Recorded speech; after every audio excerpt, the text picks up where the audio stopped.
d'un côté, vous avez des enjeux démographiques parce que vous avez une décroissance démographique absolument fulgurante. Vous deviez avoir 4 ou 5 millions d'Égyptiens vers 1800, vous en avez 90 millions aujourd'hui. Donc si vous étiez des telles multiplications pour la France, vous auriez 500 à 600 millions de Français.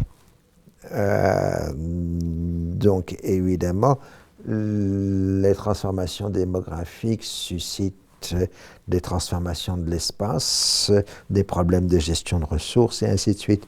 Donc globalement, ces dernières années, on avait plutôt une baisse de la croissance démographique, donc on allait plutôt vers un alignement progressif sur une démographie identique à celle des pays industrialisés, chose que déjà l'Iran et la Turquie, qui ne sont pas arabes, ont fait, mais il semble que depuis peu d'années, il y a une reprise démographique dans des pays, en tout cas, comme l'Égypte. Évidemment, pour l'Irak et la Syrie, on est incapable de voir des chiffres pour des raisons évidentes.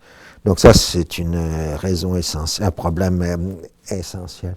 Mais à la limite, si vous posez tous les problèmes d'ordre politique, économique, culturel, etc., on pourra vous dire que le grand défi de la région du Golfe Persian, c'est l'éducation.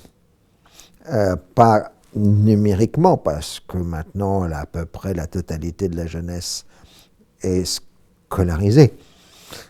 Mais il faudrait une réforme drastique des méthodes d'enseignement avec un usage beaucoup plus systématique de l'esprit critique, etc. Et des pédagogies plus actives que celles qui sont utilisées aujourd'hui, qui sont massivement dues par cœur, et des vérités assénées d'en haut. Bon, quand vous discutez là-bas, les gens, enfin les responsables, en ont conscience, mais ce n'est pas parce que les responsables ont conscience des problèmes qu'ils en ont trouvé la possibilité de les régler ou de pouvoir en dégager les moyens. Nous le savons trop bien en France.